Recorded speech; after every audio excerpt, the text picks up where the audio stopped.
لمحبي قنوات الدراما على النايل سات، بعد ظهور قناة العتاولة دراما كنت حابب أعمل معاكم فيديو على سبيل التوضيح والتأكيد، وزي ما احنا موعدينكم على كل ما هو جديد.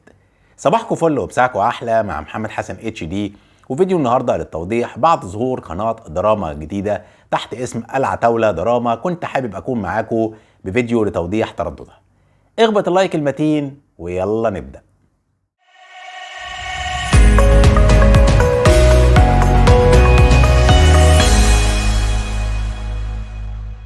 وبعد ما رجعنا معاكم تاني عشان نتكلم بتفاصيل اكتر بخصوص قناه الدراما اللي تم انطلاقها اليوم على النايل سات، كنت حابب اكون معاكم بفيديو لتوضيح التردد اللي تم انطلاق القناه عليه من ساعات قليله، وكنا اول الناس اللي نعمل بوست بخصوص التردد الخاص بالقناه على بعض الصفحات عندنا.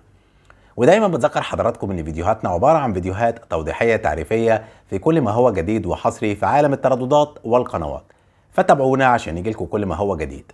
وتم انطلاق القناه تحت هذا الاسم في لستة القنوات بعد ما تعمل عمليه البحث على التردد اللي موجود معانا، وكمان التردد من الترددات الحزمه العامه.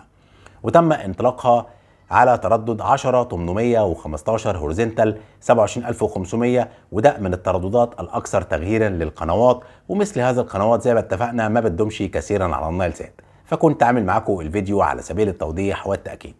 كان معكم منشئ المحتوى الاول في عالم الترددات والقنوات على نايل سات.